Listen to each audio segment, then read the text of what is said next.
cinema was very important to me. I think we went once a while with the family. And yes, it just transported me. I remember looking at the clocks in the cinema. They had one either side of the screen and thinking, oh, don't let this end, you know. I didn't know how to get into the film business at all. And then one day I saw an ad in a newspaper, small film company, looking for a Girl Friday. And I thought, oh, I could do that. You know, with youth, you think you can do everything. You don't have any doubts, really. Very hot summer's day, and I was dressed in a sort of business suit, trudging up a hill just outside of Maidenhead to find this, what I thought was a film studio. And when I got to the address, this was like an old deserted house, like something out of Hitchcock. And I saw a figure of a man at the top story window, and I thought, oh my God, what is this? He finally came down, a professor type, came down to the front door and ushered me in to a dingy sort of hall. It was a very run-down, grand house. And I met with two of his colleagues and realized, oh no, this is not the film business I'm interested in. They wanted a Girl Friday, just a few hours a week, and I thought, I don't think so. So I couldn't wait to get out of there. Maybe they're making weird films. I hadn't met all of the directors. One of them was Gerry, that I hadn't met, Gerry Anderson, eventually my husband. And he opted for a rather, you know, sober, very experienced woman, which is absolutely right. And the other said no, they wanted me. And then I got a call from them, really desperate. So I decided to give it a go, and that's how it all started.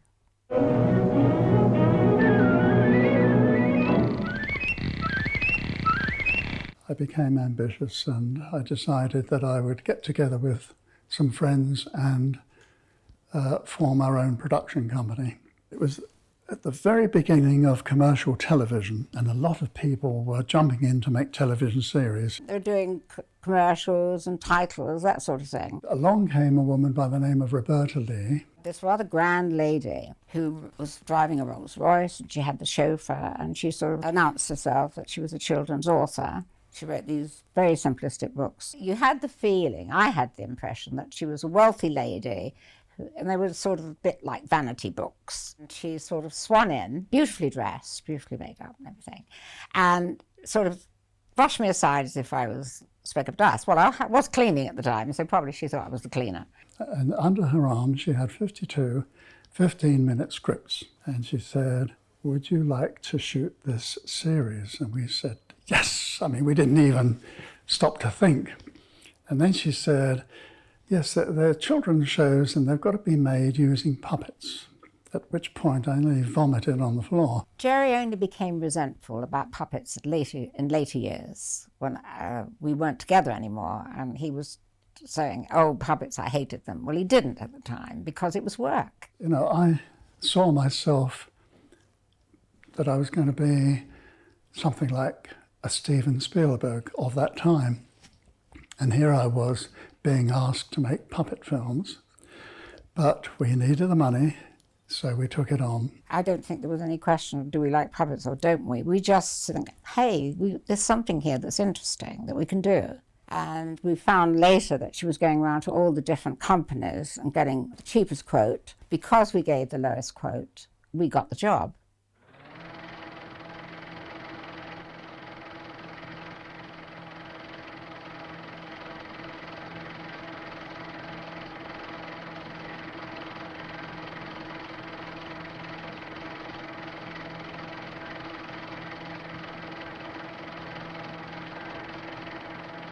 The name of the company was AP Films. It was the only name we could register in a hurry that hadn't been spoken for.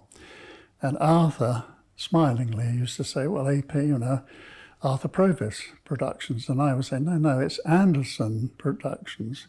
Arthur was lovely. He was really nice. He was a photographer, great warrior. And, we covered all areas, really and truly. Because Arthur Provis was camera operator, camera work. John Reed, who was very, very talented, he joined us a little bit later. He used to do rostrum work, camera work. He could turn his hand to most things. And Reg Hill was on the art side. An engineer And he was a terrific artist. He was basically a technical artist. So planes and motor cars and stuff like that. And he could paint a storyboard for me. I remember I would say, well, I want the next shot, Reg, for him to draw is a close-up of Thingamy. And he would say, okay, what lens are you going to use? Now that was really something. And I would say, well, a long focal length lens. So he would draw it with the background out of focus, you know. Very reliable, very stolid, not particularly show busy at all, but great sense of humour. He was also a smashing guy. Film crews can be very unkind, but they usually get to the heart of things, and they used to call Reg Mr. Dynamite, but of course they didn't mean it, you know what I mean? Because he was very solid, you know. You can imagine, we'd all put in money. My mother had loaned us £200 or something. John Reed had cashed in his life insurance, and it was like a cooperative thing. I want that funny-looking boy doll up there. I've saved up 2 shillings, so I hope he doesn't cost any more than that. I'm afraid he costs 2 and 6pence. You see, he's a very special Twizzle toy. He used to twizzle his arms and make them grow, and twizzle his legs and make himself tall. The pavement's an awfully long way down. Of course it isn't. It's going to be very difficult. Just twizzle your arms and legs, and you'll be able to reach the ground. Twizzled, twizzled, and twizzled, until he was as tall as a lamppost. So it was all rather simplistic, but we thought it's work.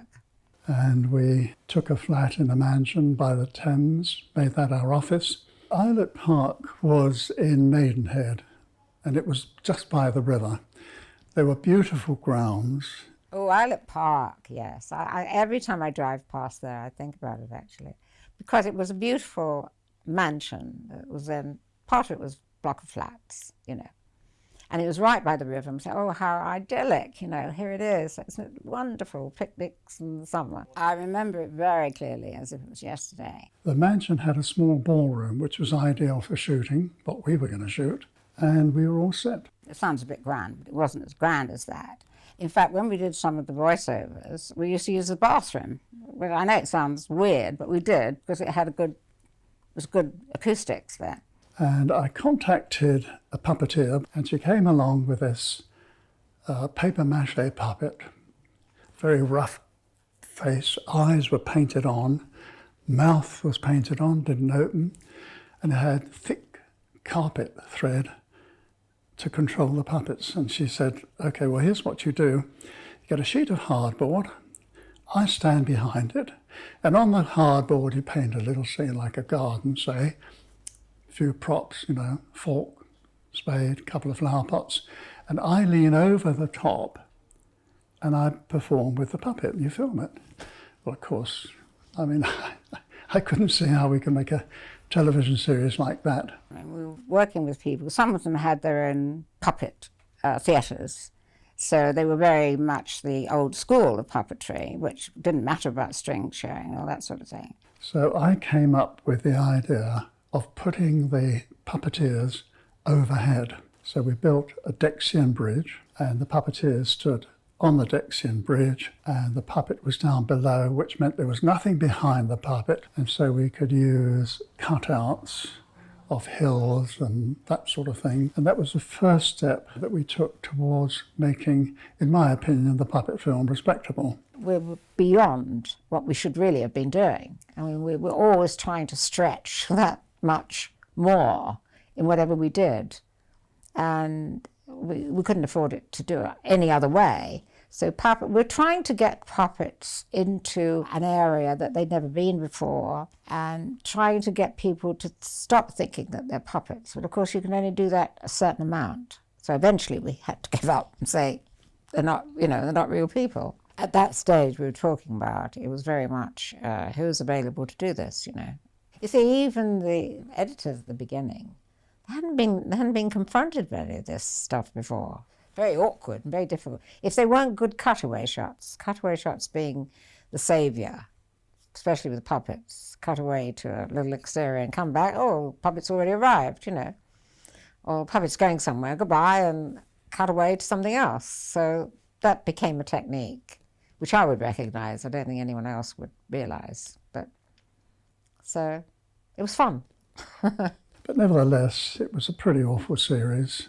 And I was thinking all the time, if I make really good puppet films, the broadcasters or the financiers are going to say, listen, this guy's wasting his time. Let's give him a live action show. So guess what happened? They said, hey, this guy makes great puppet films. Let's give him some more. Torchy the Battery Boy, I'm a walkie-talkie toy. When we finished Twizzle, Roberta Lee asked us to make another series that she had created, and we were already making progress. Not a lot, but we were making progress. Well, I never. My toy is coming to life. Hello, dear old Bumble Wumble Drop. I'm so glad you made me. And I'm so glad you're alive. When I did the very first shows, Twizzle and Torchy, Roberta Lee, who wrote the scripts, also hummed the music or the songs into a tape recorder, and then gave those tapes to a guy called Barry Gray, who somehow magically turned this into a great piece of music. And Barry Gray then worked with me all through the various shows, and he was brilliant. This is topsy-turvy land, where everything is topsy-turvy. Topsy-turvy! I've never heard of a topsy-turvy land. What's it like? Oh, it's wonderful. All the animals can talk, and all the toys can walk. We worked all the hours that God made. I mean, we had a wonderful unit. We were all pioneers. And we used to shoot until 12 o'clock at night and start early the next morning. And because there were other apartments there, when we were working late, local crew went home, others slept at the studio. And it was all very cosy, sometimes more cosy than I think it should have been. But that's how we managed to shoot these long hours, and people were just about able to stand up the next morning to continue.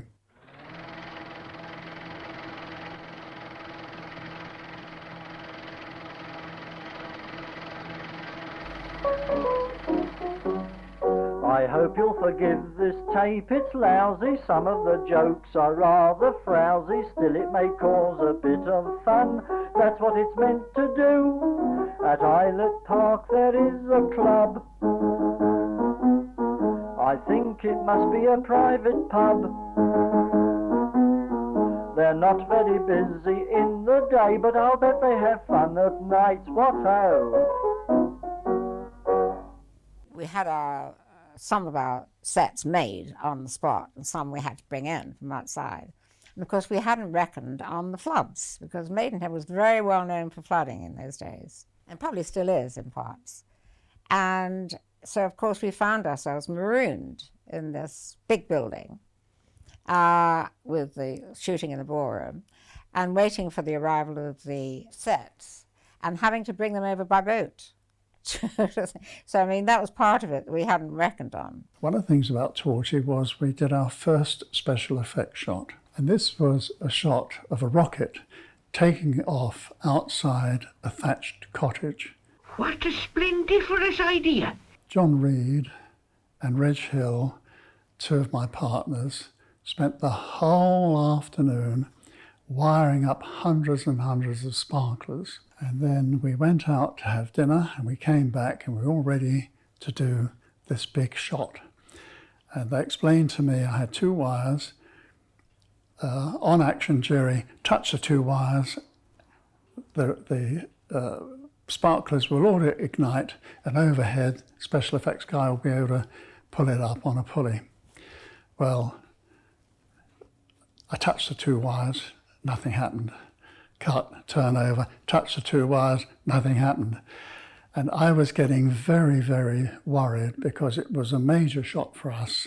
And on my right-hand side, there was an ornate pillar, and in the pillar were 2 10-amp plugs, just 2 brass holes in the holder. And this time, I stuck the 2 wires straight into the mains. There was an enormous flash, so bright that I couldn't see for the moment. All the sparklers ignited, there was lots of smoke. Everybody was shouting and hollering, and they pulled it up out of shot, and we actually made our first special effects shot. A bit amateurish, but we finally got it. We had all these things that really and truly, looking back, I think, God, how did we get through them? But we did, because we were hungry. It's a very good incentive, isn't it, when you're hungry? And ambitious. I'm much better than I was. And instead of falling down all the time, I only fall down some of the time. It opened a door for us. And it was really making the most out of a bad job, really and truly. That's what it was. And at the time, we weren't saying, oh, poo, puppets. We were saying, hey, it's work.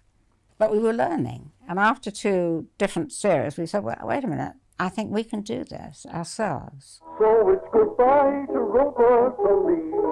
I'm saying goodbye to Roberta Lee. Oh, she's nice, like ice. She'll try to rub you the wrong way and snub you, and yet she's so charming and gay, in a rude and insolent way. Take no notice of her manners, for it's goodbye to Miss Roberta Lee. Bye-bye, everybody.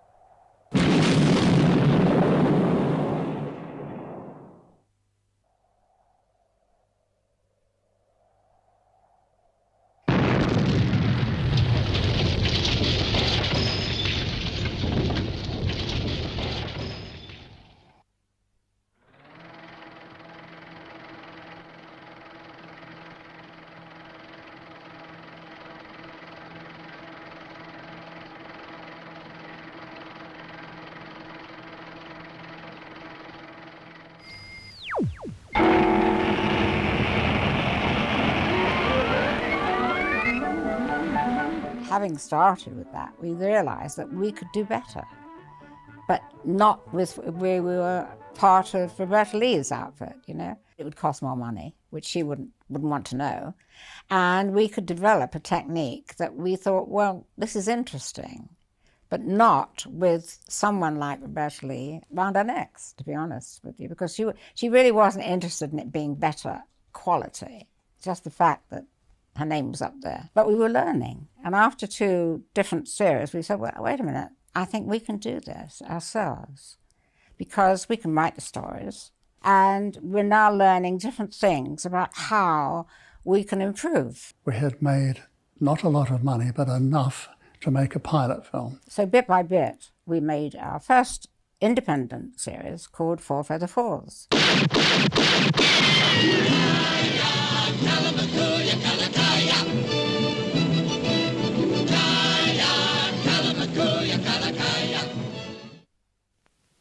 Four Feather Falls, a western with a difference. Different because this friendly western town was created by magic.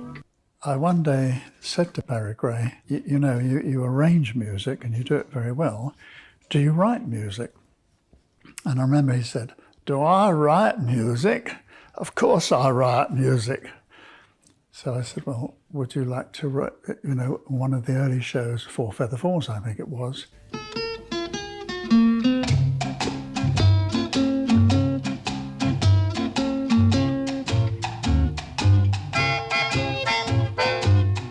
Barry Gray, who was the most talented musician, and he had lovely ideas as well. He was perfect for our sort of production. we thought, now what can we do with puppets that we couldn't do or afford to do with actors or couldn't make in England? And we thought of the puppet western. I told you to get out of town, and that's just what you're gonna do. At the time, cowboy pictures were the thing. There are a whole host of exciting new characters for you to meet. Grandpa Twink, Martha Jones, Marvin Jackson. And so we had all the lovely characters like Dan Morse and Tex Tucker and Jake, the little boy, and then the talking horse. Meet lovable bad men Pedro and Fernando, whose plans never quite work out. There's never been a Western like this. It had a great deal of charm. Four Feather Falls was an Indian chief called Kalamakuya, and from what I remember, he wore 4 feathers in his headdress, and these feathers had 4 types of magic. I may have got that wrong, but that's as far as I can remember. Here, his first feather. I say, old chap, do be careful with that feather. You see, I can talk to you now. Here, second feather. Well, doggone it. Whoever heard of a horse talking with an English accent? Here, third and fourth feather.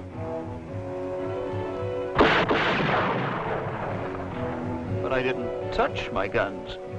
Your guns now, big medicine.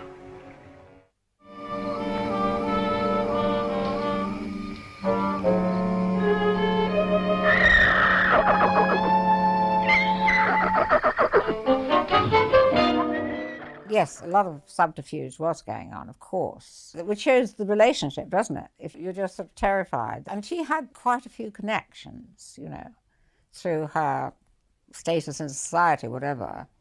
And I think Suzanne Warner, who came down. So she had many more connections than we did.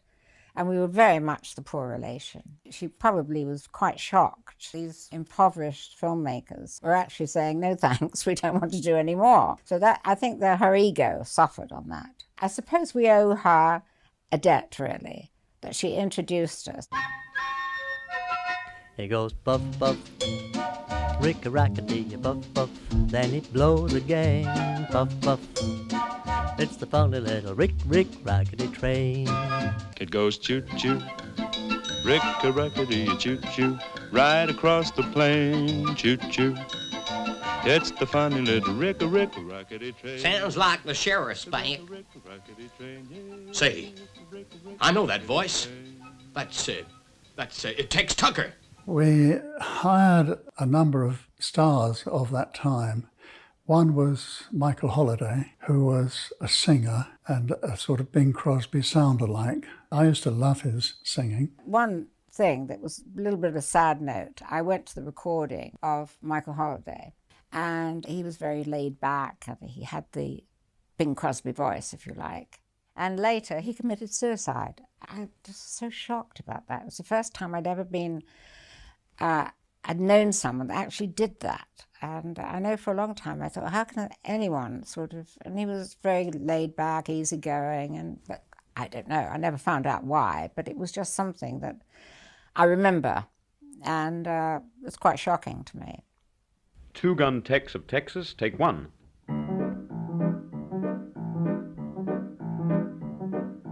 Two-Gun Tex of Texas is a guy with the straightest steel, but he keeps the law with the fastest draw and a nerve as strong as steel. Two-Gun Tex of Texas is a friend who'd never fail, but if you did wrong, wouldn't take him long to clap you right in jail. And the dog and the horse were played by Kenneth Connor. Tell us about it, boss. We had a character called Ma Jones. Mr. Twink, drive on. No, women! And she was played by Denise Bryer. Through Denise Bryer, we got to know Nicholas Parsons because she was married to him. And Nicholas Parsons came down and played the sheriff. I didn't know that you were sheriff here. You're about the only one who didn't. Come on into the office and let's chew over the fat. I thought he would be the last person in the world to play an American part. But in fact, he did it very, very well. Nicholas happened to fit the bill, but Denise always did fantastic voiceovers. You know, she did cats, I remember, you know, the meowing cats and stuff like that. And we were great friends. My grandfather, Big Chief Kalamakuya, Oh, and where are you from? 3 moons over mountain. I'm a great friend of Nicholas, but I'll tell you this, and I know he won't mind, but he used to drive me balmy. And I'll tell you why, because when we were recording one of the shows, whenever Nicholas spoke his line, he'd play a scene with another artist, and then he would say to me, was that okay, Gerry? And I said, yes, fine. You sure?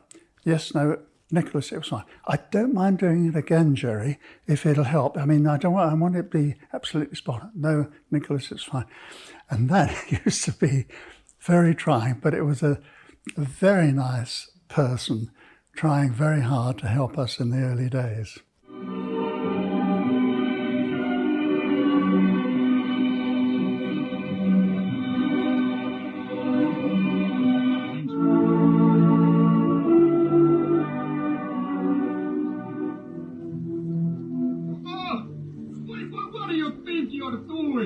Fernando, what do you mean, sleeping? How you gonna take the money when a customer come through?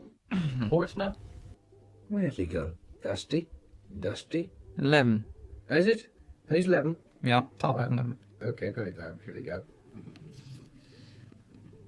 It's quite obvious to me the doctor's been tricked by Pedro and some of his friends. Cats. Yep, it all adds up. There ain't nothing Pedro wouldn't do for money, except work, of course. We made the first episode of Four Feather Falls at Islet Park in the ballroom. So we sold that to Granada. On the strength of that, we moved out of the big house. When we were given a whole series to make, we then actually moved to a small factory on the Slough Trading Estate. Moved in there and made our own mini studio, basically. Not very Hollywood, but on the Slough Trading Estate. We made the rest of all the episodes of that series in that studio. And of course, Arthur Provis left to join Roberta Lee. I think a little bit of flattery went on from Roberta to Arthur. And so I think she now was doing her own little bit of subterfuge. Well, if I can't have these people, I'll break up the unit, basically. She offered Arthur the key role, if you like. And of course, I don't blame him at all, but it was rather a pity because it broke up something that was, because Arthur and Gerry and myself were all friendly, you know. And Arthur basically is a very, he's a loyal person. He didn't do it out of disloyalty, but he saw an opportunity, and she saw an opportunity. And so I think we just got on. And then we managed, really, because in actual fact, we had Reg Hill and John Reed were very, very capable and very talented people to work with. So John was more than okay with doing the lighting and so on. And on occasion, we'd have someone come in. So I think we managed, but I was just a bit upset on the personal level with friendship, you know. Sorry to see Arthur go. For the first time, we had something really that we could get our teeth into, you know. I think it was due to the diligence of Mary Turner and Christine Glanville and the other people in the workshop, that they were as keen as we were to make better puppets. In the early days, the early puppets couldn't open their mouths. We moved on to mouths that could open. And in order to make them open, we pulled a particular control wire and the mouth opens, but now the mouth would stay open. So we fitted a return spring so that as they released the pressure on the control wire, the mouth was shut. The problem was that in order to open and shut the mouth, that string or control wire had to be tugged like this, and consequently the puppet's head was talking like this the whole time. I want you to find the lost toys in Pom Pom the Poodle. I'd love to help you, and I'll go right away. Every time it talked, the head was going up and down. This was terrible. So I decided anything to do was in some way to make the mouths operate automatically. And what we did was we pre-recorded the dialogue as always, but we got an engineer in Birmingham that we knew to build us a box so that the recording of the voices were fed into this box, and they came out as 12-volt pulses. And the pulses tied in with constants. Butter. As soon as the B exploded, whoosh, the voltage went up. And when the voltage went into the puppet's head, that caused the mouth to open. When the voltage dropped, the return spring shut the mouth. And so they all talk from then on automatically. Hiya, folks! Yes, they can talk. I have a vision now of John Reed going home at night, maybe it's 10 o'clock at night, he's still working away, with Mary Turner as well, on trying to get the lip sync to work. So we had lots of, stop-starts. But it was very important if we were carrying on with puppets. And they loved it, of course. They loved doing that because they were very talented people. And they didn't treat it as just a job. So that was very important. I mean, fiberglass is terrible stuff to work with. I used to get a rash every time I walked through the puppet workshop because this fiberglass just really gets you. So, they didn't mind doing these things. So they were really great. As we progressed with making puppet shows, we managed to get the puppets to do more or less what we wanted them to do, or with cinematic tricks, make it look as if they did what we wanted them to do. Now you two, get going. There's just one thing I gotta do first. Now, like I said, get going.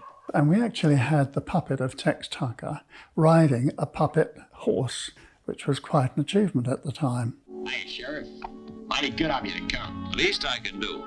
I dread to look back and have a look now. I'm sure it was terrible.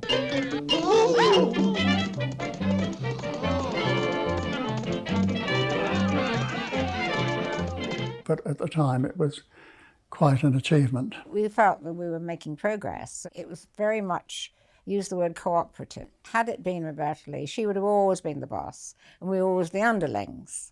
And that way, I don't think we'd have achieved anything, to be honest. There would always been that division. It was shot in black and white. Each show lasted 15 minutes, and we worked all the hours that God made, again, to get the show out. But the way we did work, we all worked together. There was no going home at 5 o'clock, We all worked and just really enjoyed it. And we were young and very, very sort of, energetic, and we knew we were all going to go up together. So that's why Four Feather Falls was a breakthrough, really. Enjoy the thrill, suspense and adventure of this new TV series made especially for you. Don't miss Four Feather Falls, the new Western with a difference. And it did very well. It got the front cover of the TV Times. That was an absolutely amazing thing. Four Feather Falls to us was an absolute joy. We're very proud of it, lovely. Waiting for the phone to ring from Granada to say, hey, you've got another series, because we had everything there waiting. I expected to receive a letter which would say, jolly good chaps, everybody's very pleased, thank you. And next we would like you to make... I never heard from Granada again until many, many years later. Because what we hadn't realised, that we later realised, that it's a children's show, so you can show it over and over and over. Kids, when they like something, they like a book. I remember with my kids, they want the same story every night, They no, I like that one. They feel comfortable. Granada were a bit soulless to deal with. But of course, we were very naive. That's the only thing. We learned from that. And that threw us in another direction. We finally, after a lot of consultation, we decided to phone them. It was a very big step. We just thought, oh God, can we do that? And finally, when we did, the answer was no. So now we're stuck with a studio hire purchase equipment, camera equipment, editing equipment, but no work. It was a very bad time, actually. So that's when enter, from camera right, was Lou Grade. In my career, I've had very little influence in what I've done. It's always other people who have forced me into doing something. We've been making puppet films for some time now, and they were getting halfway respectable. And we could get the puppets to do most things that we wanted, but the thing we couldn't get them to do was to walk. And of course, you know, as Sam Goldwyn once said, movies must move. And so we came up with the idea of Supercar. Supercar!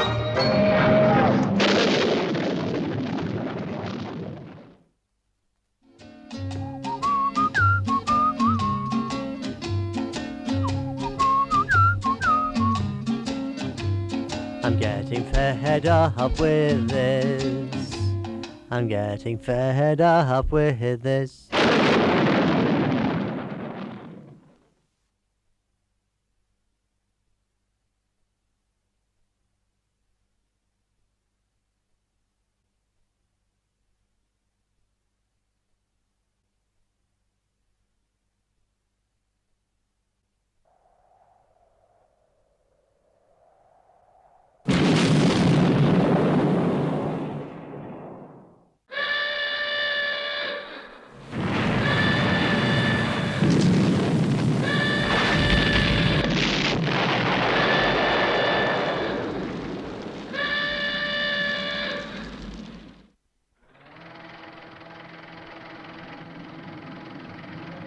Because Supercar in the script had to fly, we needed aerial shots, background shots that we would put Supercar in front of, people looking out of the window of Supercar, so we had to have air to ground shots.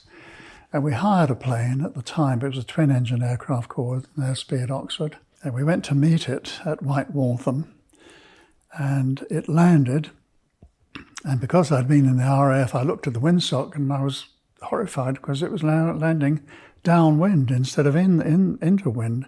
And the pilot got out and said, "Oh, hi folks, sorry, I've got to go to the control tower for a to use his words, because I came in downwind." And I thought, yeah, and we're going to go up with you. But anyway, we went up with him and he took us up to 12,000 feet where you really need to have oxygen.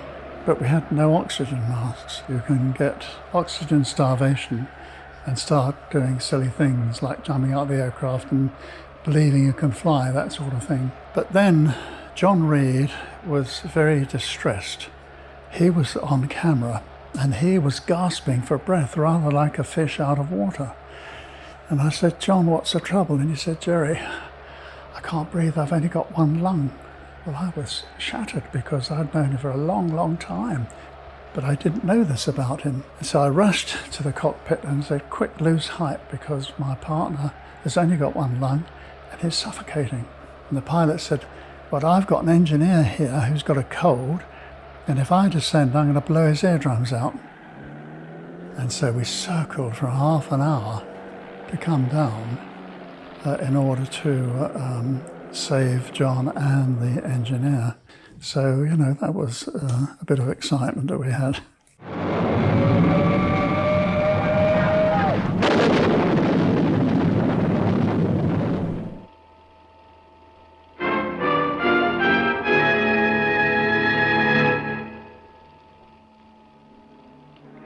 Well, friend Zarin, and what do you think of that? Oh, I liked it, Master Spy, very much. But I prefer Western. You fool.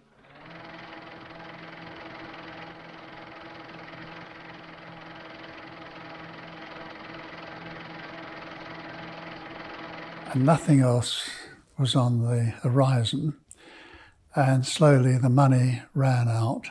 So here we were with a television studio around our necks, film technicians, thousands of pounds mortgaged, no work. We were all sitting around. I'd phoned a friend of ours, Frank Sherwin-Green, who was a lovely man, producer, who'd given us work before for doing titles, and said to him, look, Frank, we're going out of business because Granada haven't come back to us, and they now don't want another series, and we've got overheads, we've got people we've got to lay off. Can you find us jobs? And we told him that we were going bust. And just, I mean, you can't do this, Gerry. I mean, look, you know, you've got a control room here. You actually built it with your own hands, and you've got your overhead bridges for the puppets, and you've got a projector and BP and all this sort of thing. And he said, I can't bear the thought of you closing down. So he didn't seem to understand that we were just the end of the line. There was nowhere else to go. Anyway, he came down that night, following night, with a bottle of gin or something. And we all sat round. It was like a wake, you know, in this empty, deserted studio. And he said, no, look, he said, I've been thinking about what you've told me over the phone. He said, I don't know. I said, I can't promise anything. He said, but I think it might just work. What's that? Well, I know someone. He said, I've got a friend called Connery Chappell, and he knows Lou Grade, who I'd never heard of. And I said, who's Lou Grade? And he said, oh, he's ATV. He said, and he's going to be a big, big name in television. He said, I'll have a word. I'll see if I can't get you a meeting. Well, cut a long story sideways, as they say. He got me a meeting with Lou Grade. And Gerry and Rachel had come up with an idea about a car that could do everything. There she is, Mike. Supercar. 5 years' work, and now I think she's nearly ready. I can't wait to fly her, Professor. And I took this up to Lou Grade, and Lou was sitting behind his desk with this enormous cigar, and my voice was shaking from nerves, and I said, you know, we'd like to make this television series, and he just flicked through, he didn't look at really, you know, just flicked through the pages, and he said, how much is it going to cost? Well, let's say it was something like £3,000 an episode for the sake of this story. So I said to him, we've budgeted out and it'll cost £3,000 an episode. And he exploded. Most interesting. £3,000 an episode? I can't afford to pay you that. This is for a kids' series. What are you talking about? He looked at me and he could see that he'd, you know, shaken me, and I was really quite frightened. And so he became very nice, and his Uncle Lou now. And he said, look, Gerry, if you go back to your studio, he said, 5 o'clock now, if you come and see me tomorrow morning at 7:30 and tell me that you cut the budget in half, I'll give you an immediate contract for 26 pictures. Well, I drove back to the studio, and all my partners said, well, you must be mad, Gerry. There's no way we can cut it in half. I said, well, it's either that or we go bust. So they said, well, we'll have a go. Well, we sat up all night and we cut everything down to the bone. And the thing I remember is that dawn was breaking and we hadn't cut it in half. And I remember saying, look, we've allowed for 4 cups of tea a day for the unit. What if we reduce that to 2? Anyway, I made my way to Lou's office, arrived 7:30 in the morning. He said, well, if you cut it in half, and I could actually feel my eyes welling with tears. And I said, Mr. Grade, I've been up all night and we've tried desperately. I said, we've cut 1/3 off the budget, but there's no way we could cut it in half. And he just said, okay, you've got a series. Just like that. We will help ourselves to Supercar. And of course I was overwhelmed. And then when walking out, having thanked him, I thought, you know, if we've got to start production immediately, because that's what he told me to do, we've got to have money to, you know, to go into pre-production. So I turned back and said, Mr. Grade, is it possible for you to let me have a letter of intent? And Lou Grade went mad. He said, what? You're asking me for something in writing? My word is my bond. Don't you know that? Well, we didn't know it because we'd never heard of him before. My word, it's better than any contract or agreement you could ever get drawn up. Now, get out of here and make the series. Well, I went back. Of course, once again, my partner said, we must be mad to go here without a contract. But, within 4 days, we got an agreement. It was beautifully drawn up, very simple to understand. It was very, very fair. And we went into production. And that's how I met Lou. If we replayed the scene today, what would have happened would be Lou would have said, okay, thank you for the brochure. I'm going to hand this to my head of production. I'll get a report in probably 2 weeks' time, and then we'll look through the budget and see, go through item by item, and if it's all right, then we'll have another meeting, and we may then possibly commission a series. Now, what he did was he eliminated all the accountants, he eliminated the time it would take, and he knew that he got the series for rock bottom price.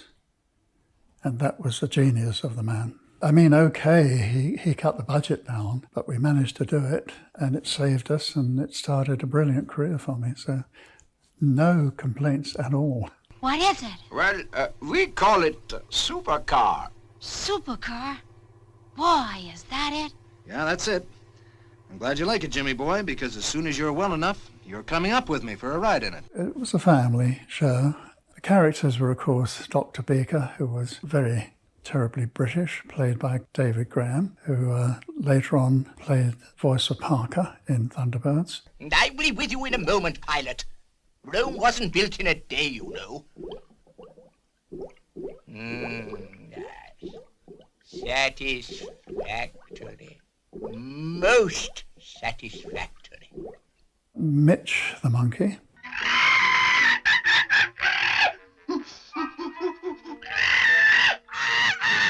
Mitch, come down here. He used to screech all the time and drive us all around the bend. And then there was the hero, Mike Mercury. Now listen, Professor, what better way to test out the supercar than by rescuing those kids from the sea? Graydon Gould, yes, yes. He was great for us because he had this sort of right quality voice. One of us has got to try and sneak back to the supercar. Oh, I think that would better be you, Mike. Yeah, I think so too, Dr. Beaker, and I'll tell you why. First, I'm probably better at running, so I stand a better chance of dodging an arrow. Now, my idea is to get back to Supercar and bring her over here. I remember we used to have trouble. Canadians are from Scotch-Irish descent, usually, and they can't say out. They say oot. Everything is oot. O-U-T is oot. So I know with the Graydon, I said, no, Graydon, you're saying oot instead of out. He said, I thought I'd said it. I said, no, you haven't. No, he was very good to work with. No, I liked him very much. Help! Help! Help! Please help me! Alas, Miss Farnsworth, as we warned you, these things are not to be trusted. Goodbye, Miss Farns. He was a great gambler. So in between takes, or even when we were actually, he's writing out his bet or going to the phone, my memory of him is he was always having a bet or something, So, no, it was good fun. And he was in Crossroads to Crime. Yes, he was quite a character. You quickly knew the voice artist that could do just one voice, maybe. But with David Graham, for example, I knew really the ones that could take on several voices. And they actually fought to do all the voices, really. We had great fun. You have the same car as you had before? Jones, you've got the script, have you? Yes, indeed I have. And have you read it? I have. I think it's absolutely wonderful. Oh, good. That's absolutely fine, because everyone else is lined up in the cast. We want you to do the part. Oh, that's magnificent. I can't wait to see you and discuss it. So I did lots of guests. I could do American Ladies, like that sort of thing. And then I did Jimmy, little boy's voice. Oh, gee, thanks. Hey, I almost forgot. Where's Mitch? Just try the gee, thanks. Without there. Gee, thanks. Hey, I almost forgot. Where's Mitch? Gee, I sure am glad to hear that. Can I see him? Yeah, a little more relief rather than excitement in that first night. Gee, I sure am glad to hear that. Can I see him? Once more? And I actually enjoyed it. I really enjoyed doing that because I felt I'm really doing something, you know. Ooh la la la, c'est la vie pour Zizi. Ooh la la la, c'est la vie pour toi. I don't think that was so good. Didn't feel it. I can remember playing two voices, the princess and Jimmy. Jimmy was rescuing the princess. So it was almost like a punishment that I had to edit those tapes between myself. And I can remember being in the studio late at night. You know, in those days, you just had a splicing thing and a sharp thing, and then you through the head of the machine to get the right pause.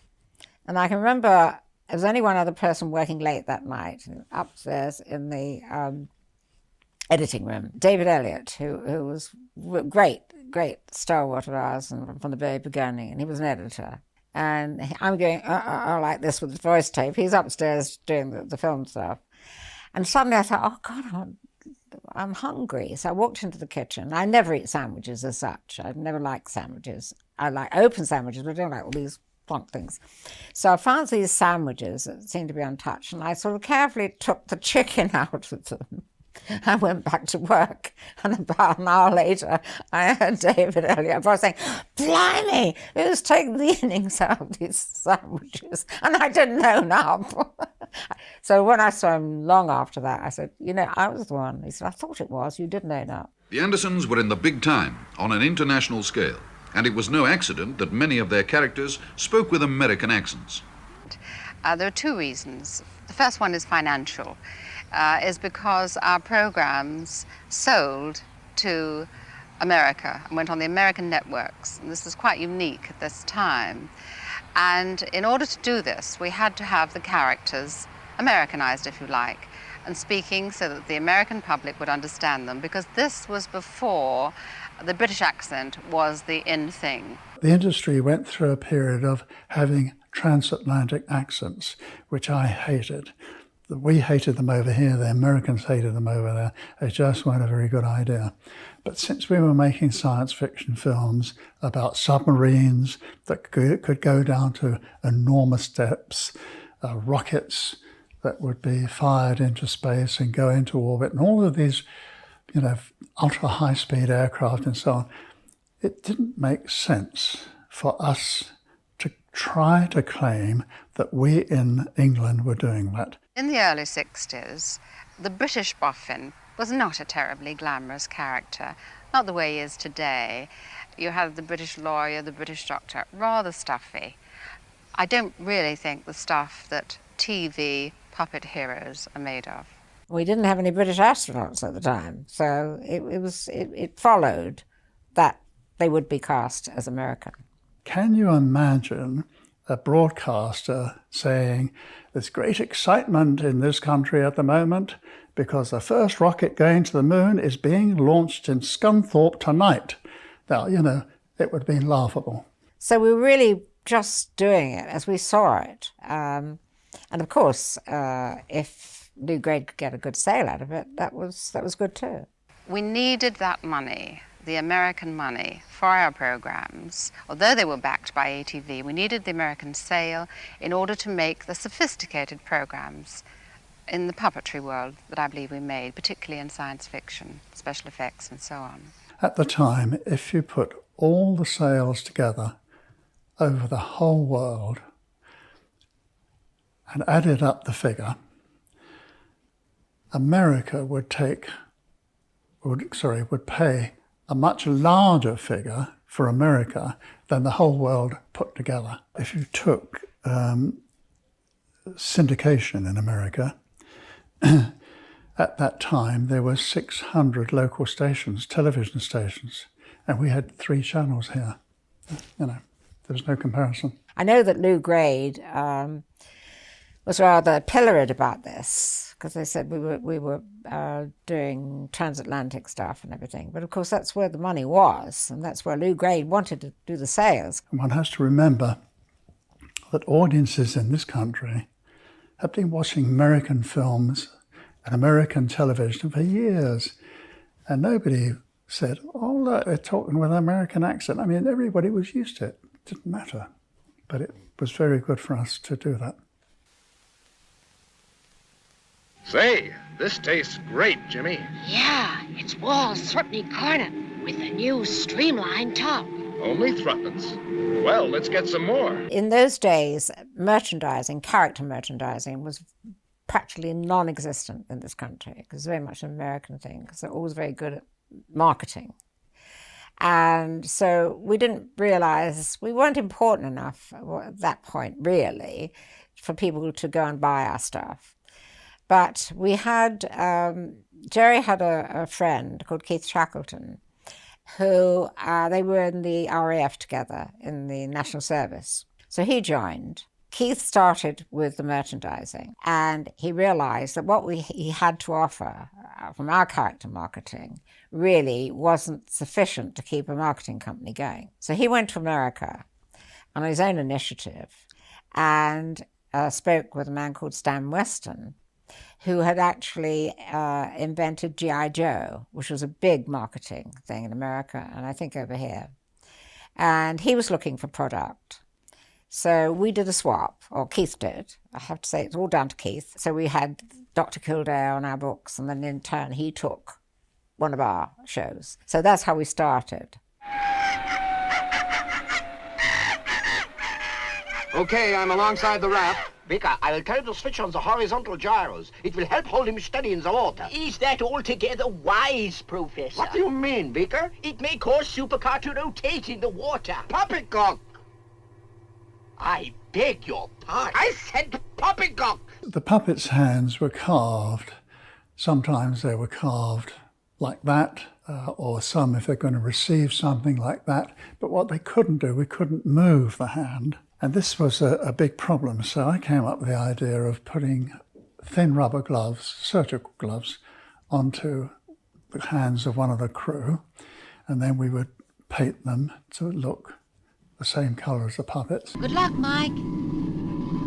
And we could then cut to a close shot where the hand came in. So combining the two shots, we were able to get it look like the puppet was picking up an object. And this became something that we did every day of the week because it worked quite well for us. And then Equity came on to us and said, we understand the crew are doing the hand shots. And I said, yes, that's right. And they said, well, you can't do that. You've got to have a hand artist. I said, look at all the puppets we've got.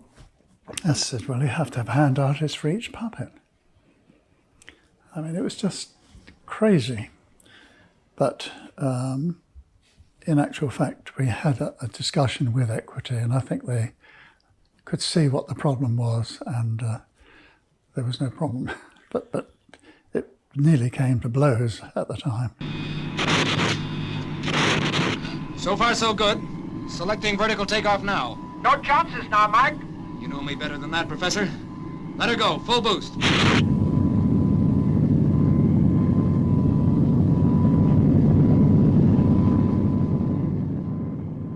And he had to build the model big enough so that the puppets could sit inside it. Built it by cutting out templates which formed the shape, balsa wood planks which he stuck very, very carefully and sanded it all down and then sprayed it. It was a real work of art. We then had to have a canopy, and it was the early days of plastics. And we went along to a plastic factory on the Slough Estates and said, here is the so-called plug, in other words, inside of the canopy made of wood, and they stretched a sheet of plastic over the top, heated it, and then they sucked the air out from the bottom so that the plastic then bent and wrapped itself around the so-called plug. And when they lifted it off, we had a canopy. The only thing was that we did this about 6 times, because each time as they heated it, it would explode. And we got to the point where we'd spent so much money, we didn't know what to do. And they said, Gerry, we can't go on. You know, I mean, we spent a fortune on this. So I said, well, have one more try.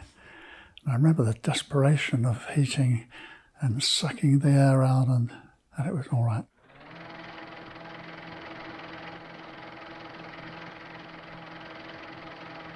We in fact had been living together for quite some time, and now and again she would say, well, aren't we going to get married? And I would say, yes, of course, but we can't do it at the moment. We were too busy. And eventually we found the time. We dashed up to London. We didn't have a big wedding. We didn't have a honeymoon or anything. We dashed up, had lunch in Soho, where else? In the filmland, if you like. I was driving back to the studio, and it was quite late, and on the grass in front of this little studio, I saw the water tank where the fire service had filled with water. They had Supercar on a line, and somebody was holding their breath, holding it underwater. They would release it and pull it out the water, and it wasn't working.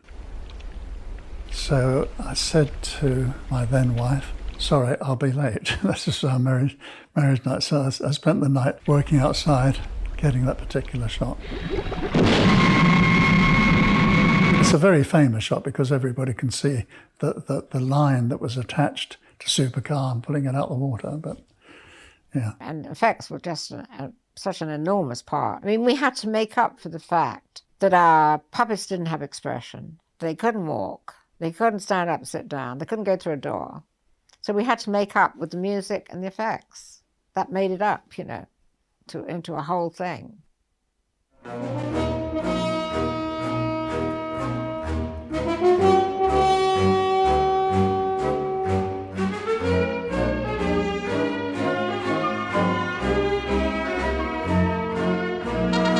Well, you see, the effects department was a fantastic team of blokes, who loved every minute of what they were doing, and nothing was impossible for them. And they improved as they went along, obviously. We'd write something in and think, oh God, I wonder if they can do that. And they never once said they couldn't do a shot. They always found a way of doing it. It was a challenge, As I think each series was a challenge to us. Most satisfactory. Sure, Dr. Baker, I think you're... Hold it. There's trouble. The starboard engine's blown out, and the controls have jammed. We're going out of control. Tighten your safety belts.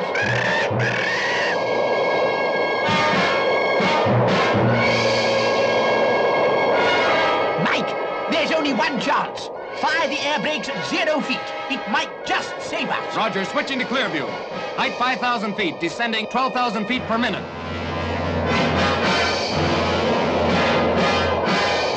Stand by to fire air brakes. Hold tight, Mitch. Height 2,500, 2,000, 1,500, 1,000, 500, 400, 300, 200, fire!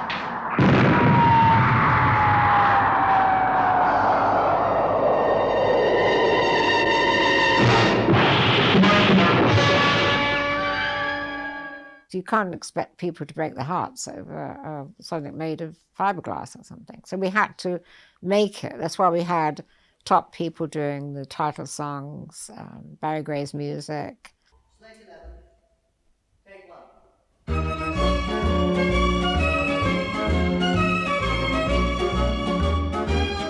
And it really was our own ambitions coming out. We were determined to, if we were going to spend some time in a mucky studio, we wanted it to be something that we enjoyed and improved on. And then someone like Derek Meddings, who I haven't mentioned yet, an absolute genius, he really was. Derek Meddings, who worked for another company when he was a lad, used to come into our company in the evening and paint sky backings. And he was steeped in films, actually, because his mother was the secretary to Alexander Corder, who was in his heyday, was the Mr. Show Business in England. Made big epic films, Merlot Braun and all that stuff. But then, of course, as we progressed, he joined us, and I then started our own special effects company, which he headed up, and of course he then grew with the company. I think it's important to know we all started on the same level, if you like, but people like Derek and our team were there, and they grew up with us, really. So that was the nice part about it all. He was certainly a genius, there's no doubt about that. And he went on to major pictures afterwards, including Bond. We owe so much to Derek. We really do. I mean, there was nothing, and I regret one thing with Derek. Well, at the time I regretted it, that Derek came in to ask Gerry if he could be part of the company, literally part of the company, and not just employed by us. And to me, it made great sense. And Gerry said no. And I think that's when Derek lost heart. Said, well, okay.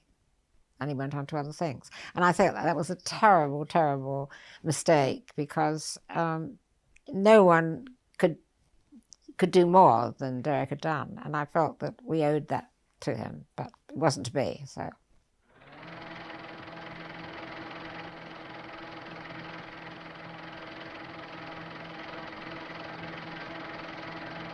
Writing's always been my thing, really and truly, you know. I was going to go to the London School of Journalism at one point, went to LSE instead.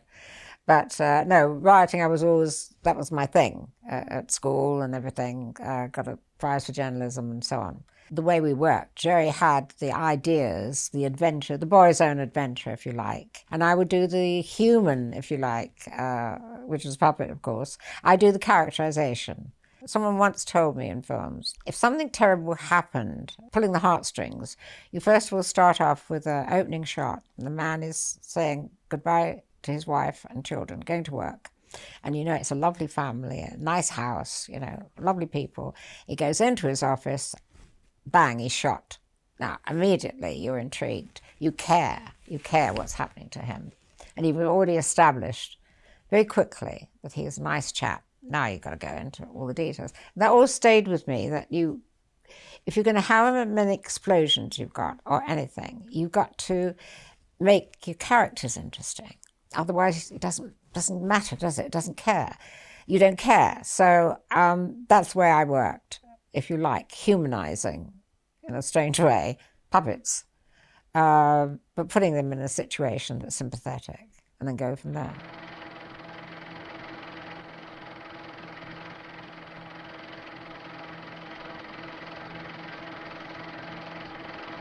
I think really what it was, Supermarionation, you know, puppets is a terrible label to have. Americans, whatever you do to puppets, it's still puppets to them. And if you look at the titles we had, it was like an old MGM title from musicals, you know. So again, you have to think of the era and how we were brought up on big musicals, MGM, Lion Roaring, all the rest of it. So we thought, God, we can't keep calling these puppets, because they're not really puppets in the true sense of the word. So I think it may have been Gerry, I'm not sure who, but we had a collective thing, that Supermarionation, it gave that big feel to it. You know, it was like an MGM production, really and truly. And I think it's one of the secrets we had, that we didn't treat them as if they were kids' things. And we didn't treat them like they were puppets. We said, look, we always wanted to do the big movies. Well, we're not doing them, but we're doing them with puppets, so we do the next best thing. And I think Supermarionation fills up the screen. It's good on the titles. And that was to say, this incorporates everything that we have developed, really, from the early days of Twizzle and so on, right through. So it incorporated everything, really. And that was a very interesting time, because we were totally owned by ourselves. We were employed by ATV to do these shows, but it was our company.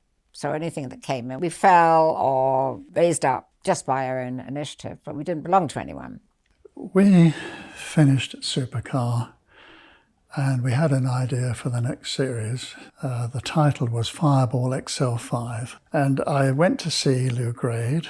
Now, Lou, we didn't know very well, but he was very flamboyant, big cigar. He was like the old Hollywood sort of mogul in the old Hollywood days. Whenever I went to see him, he always wanted me there 7:30 in the morning. Always there was a silver tray, couple of coffee cups, silver coffee pot, and he'd pour 2 coffees, and he would give me one of his cigars, which, no exaggeration, was that long, and we'd both light up, and he used to fold his arms, sit back in his chair and say, well, Gerry, what's the new idea? And I would explain the idea to him, and he would listen intently, and then he would ask couple of questions, and then he would think for a moment and he would say, okay, go ahead. And from then on, that's how every series was commissioned. And I did 16 years with him without a break. One production finished, I went straight on to the next and the next and the next and the next.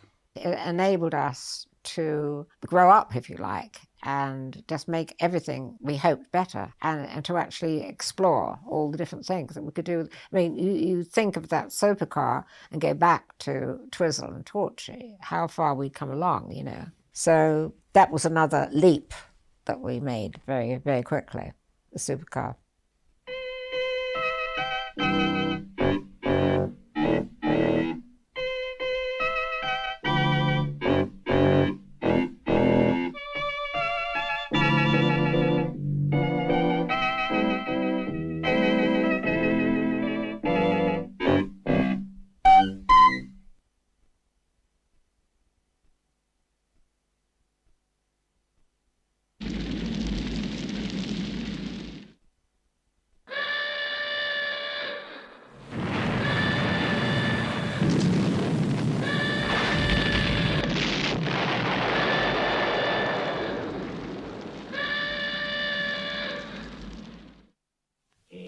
What do you make of it, Steve?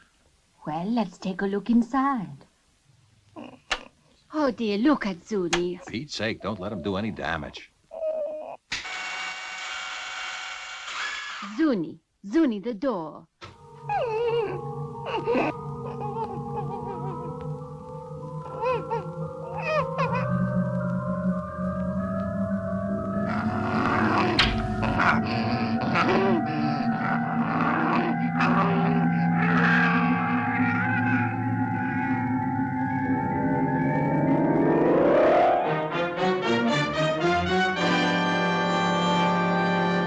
We had an idea for the next series. We were now coming into the space age. Firing main boosters.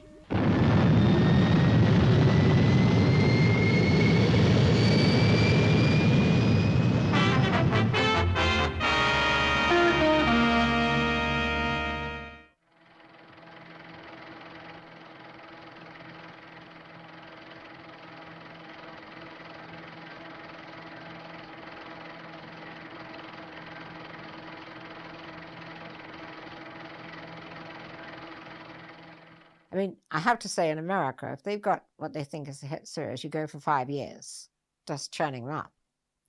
But we don't do that over here. This was Lou's ethic, really. A new idea every year. I mean, okay, it wasn't the best way to do things, but I regarded it as a sort of rehearsal, if you like. So each one we hoped to be better and bigger.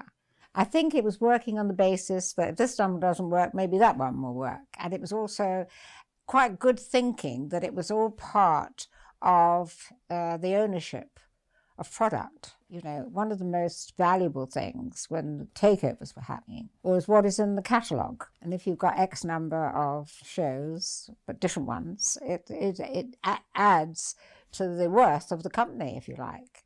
But we never queried anything, really. We just, thank God we're still working. And we had an idea for the next series. And I went to see Lou Grade, and he used to fold his arms, sit back in his chair and say, well, Gerry, what's a new idea? Now, the important thing is I had no script, no drawing, no budget, nothing. Once we'd made our mark, Lou trusted us, and this is his great strength. He didn't read a script. Frankly, I don't think he'd understand a script, to be honest with you. You know, a lot of people can't look at a script and see it. There's all the left-hand side directions and so on. And I would explain the idea to him, and he would listen intently. And then he would ask a couple of questions, and then he would think for a moment and he would say, okay, go ahead. And from then on, that's how every series was commissioned. Unlike Miss Lee, we talked about right at the beginning, he knew how to stand back and let you get on with it. And that was it. And all you'd hear about is when we showed him the finished thing with effects and everything. He also couldn't judge a rough cut. So if we showed him something in the early days that had no music or effects on it, he'd say, aren't you going to put something in there? This is assembly control calling all zero executives. Fuel temperatures are correct. All pre-start lights are green. All radio beacons are go. Countdown continues. He was intelligent enough to know his failings, really, or how far he could actually go. And once he trusted you, that was it. He didn't interfere at all. Only occasionally, I can count on one hand when he'd ever ring me about something. One day he rang me about casting someone. He never did. And I thought, oh, don't ask me, please, because I know this isn't going to be right. And he asked me about someone. I won't say who it was. It was a girl. And I said, Lou, I have to be honest with you. I don't think she would actually be right. But if you want me to give her something, he said, no, that's all right. He said, if you don't think she's right, forget it. Just doing a favor from someone and don't worry about it. Never mentioned it again. I love Lou. He is just about the nicest, thoroughly decent man I've met in my life. Okinawa standing by. Yadro Vang What do you make of it, sir? As I feared, Lieutenant 90, a missile. And according to the computer, it's carrying a planetomic bomb. Which is powerful enough to destroy the whole Earth. We were now coming into the space age, and that was the thing on everybody's lips. Fireball XL5 was a space rocket which carried a crew, Steve, Zodiac, Venus, and they would fly to different planets in the universe and meet with aliens, friendly or otherwise. It's the old-fashioned villains in a way, isn't it? You know what I mean? Even the cowboys, you know, you're going back to the Westerns, you've always got the bad guy coming into town, you know, with a black horse or whatever. So it's only really, you're just changing your cast of players a little bit. But basically, aliens can be lovely, of course, but usually they're menacing, aren't they? Because it's something you don't know. I hate to tell you this, folks, but you walk straight into a trap. What do you mean? Look at the cave entrance and you'll see what I mean.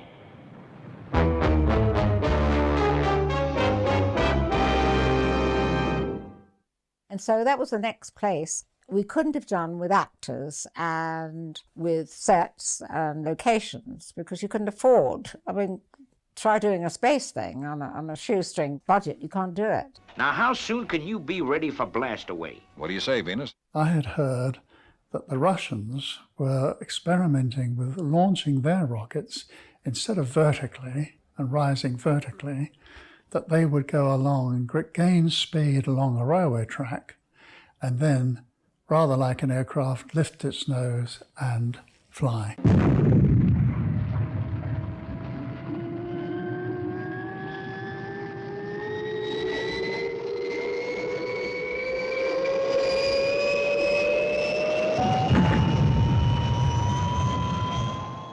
Now, the only thing is, of course, it had to have wheels, and the wheels would have been an impediment in terms of airflow and so on. So as soon as it took off, they would jettison the undercarriage. And one of the things that a few kids would ask me is, what happens to all the undercarriages that they drop in that field at the end of the runway? Where did I get the XL5 from? It was a motor oil that was made at the time. Somebody's motor oil XL5. It just had a romantic, feel to me. I think that we were really not only moving with the times, we were getting ahead of the times. I felt it crossed a line, didn't it? People going into space. It queried a lot of things in your life, whether it's about religion or how it all started or whatever. So it was a little bit deeper than just a boy's own adventure. That's the way I was thinking about it. I've heard enough, Matt. This thing must be destroyed.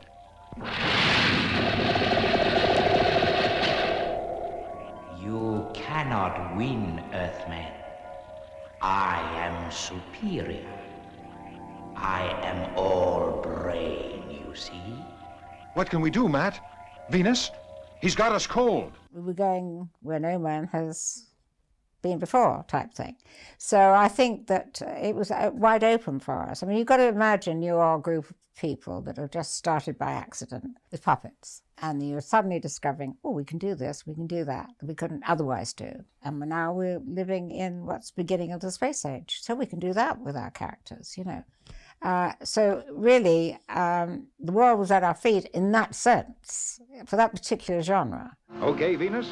Okay, Steve. Right. Let's go.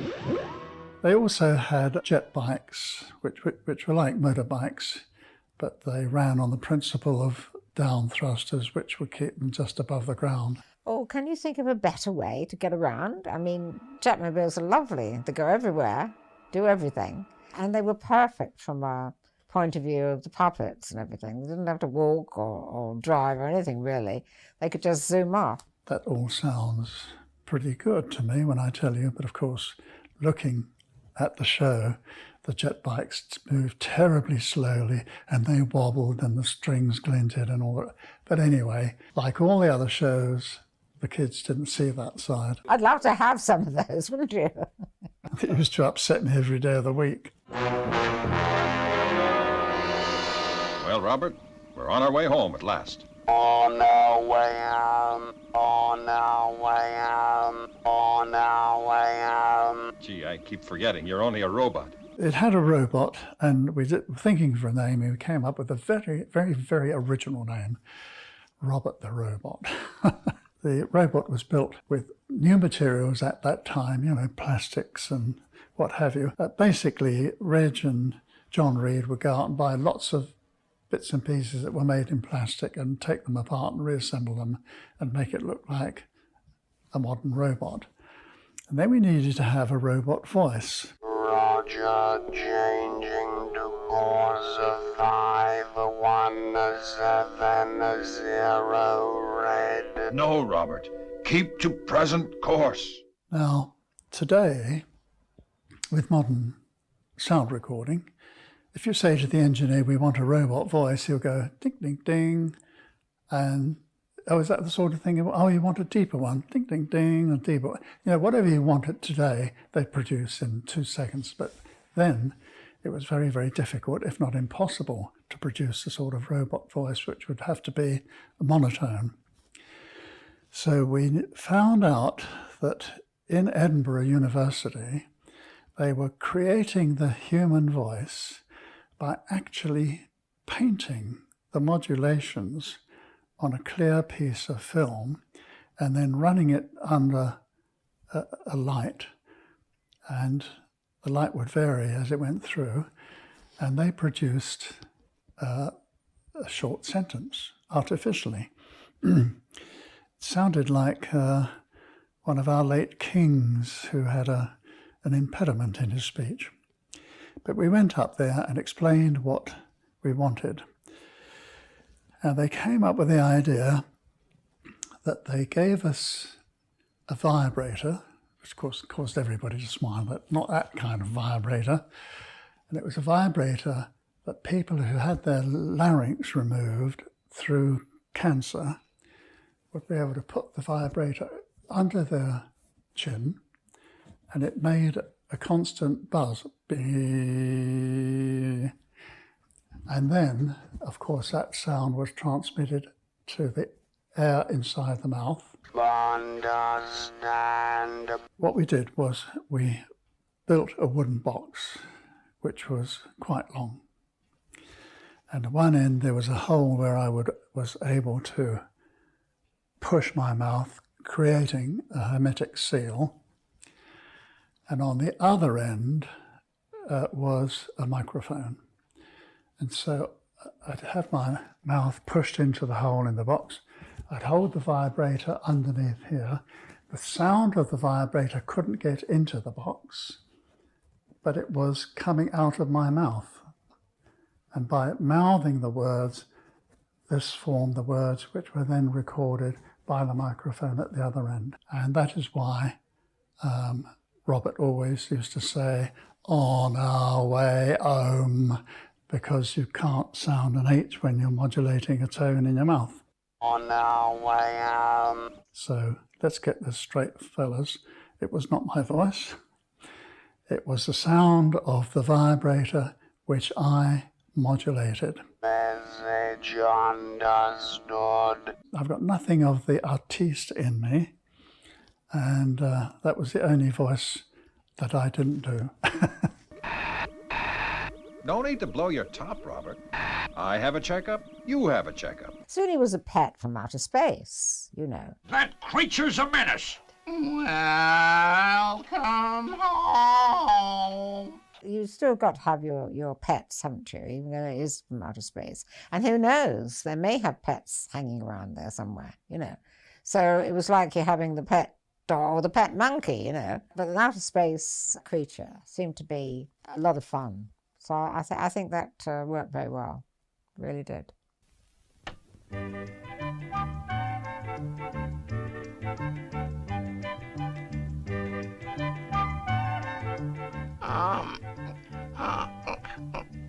Welcome home. No, Zuni, you've got it wrong. You only say that when someone is coming in. Welcome home. He is welcoming someone, Venus. My guess is we've got a visitor. Oh, Paul Maxwell was lovely. He was a really nice man. We didn't have many Americans actually living here and working. Usually, as I said before, you used Australians or Canadians. I guess I know now why they call you the greatest astronaut on Space Patrol. I think you're cute, too. Space Patrol, this is Fireball XL5 returning to base. Absolutely lovely voice. He had the hero voice to me. I know you'll think I'm tooty, Commander Zero, but I've just seen a flying saucer. We know, Steve. We're getting a radio fix on it now. I think John Bluether was your rough, tough character. And, yeah, he was a typical Australian, you know. They're lovely to deal with, but, you know, and very politically incorrect, I have to say. But it didn't exist then. Say, Venus, how's our beautiful doctor of space medicine?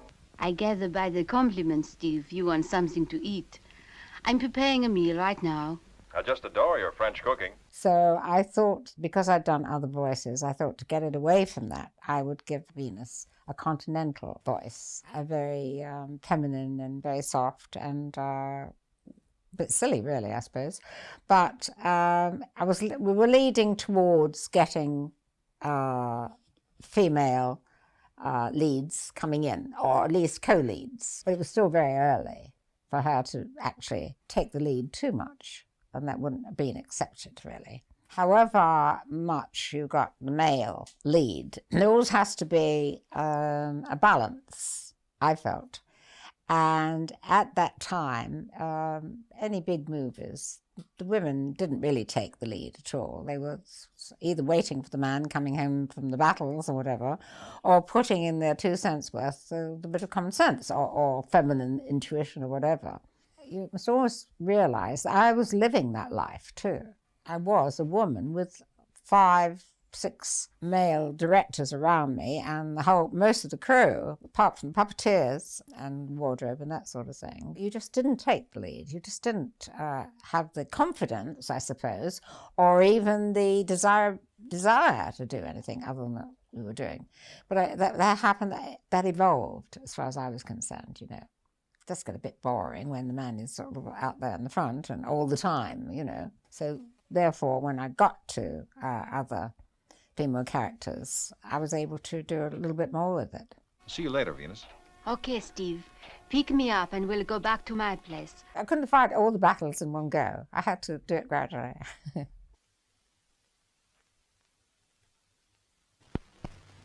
Look out! It's new Zoom. New flavors and a new picture card series. 40 famous engines.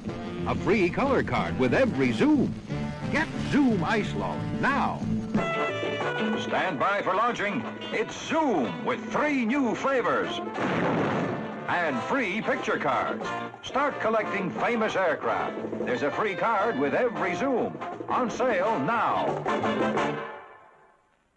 Some people are just cut out to do this sort of writing and this sort of imagination. Alan Fennell basically wrote comics, you know, TB21 and all that sort of stuff. So he had the right feel for it.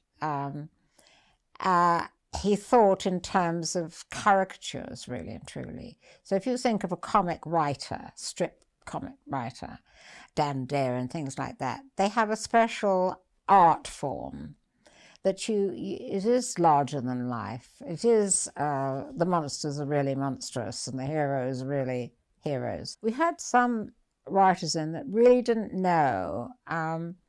They write ridiculous things for the puppet to do, and we'd always say, look, sit down and see an episode, and you see that they can't do various things, but some people just didn't get it at all. They wanted to ask the impossible, which we couldn't do.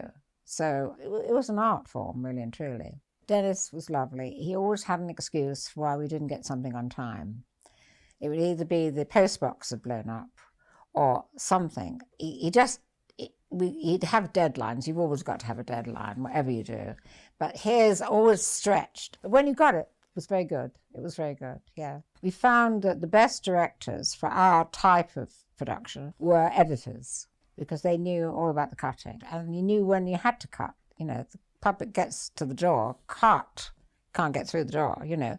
Sometimes we made a mistake and we got the wrong person, and the cutting rooms had to sort it all out, you know. So we wouldn't use that person again. A lot of it was trial and error as well.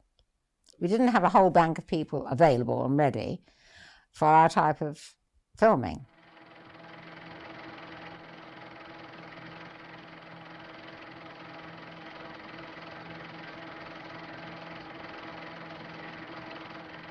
The American market was very, very important, and it was very important to me because our shows were very expensive, and I was a perfectionist, and therefore they became more and more expensive. It meant more money. That's what it meant for Lou Grade, yes, absolutely. We used to go over quite a bit to the States and talk about our next series that we were going to do, because Lou Grade loved that. We'd go over with him sometimes and we'd see him in action. He had great personality and knew how to deal with the Americans. He would flatter them and do a little Charleston dance, you know, because he was a Charleston dancer at one point. They loved him. They absolutely loved him. And then said, no, okay, now these people will tell you all about the new series. So we had to sit there and do our spiel, you know. I can remember him saying how thrilled he was about the network. Very difficult to do that because especially their aversion to puppets. So it was down to the content and the spacey, agey feel about it and the fun of it, really. So Lou, I think, suddenly realized the potential of all this that we had. He saw through all the merchandising and the marketing value of our shows. I got into Lou's office and he sat me down in front of his desk and he looked me straight in the eye and he said, Gerry, I've decided to buy your company. Well, then what are we waiting for? A 1, a 2, a 3.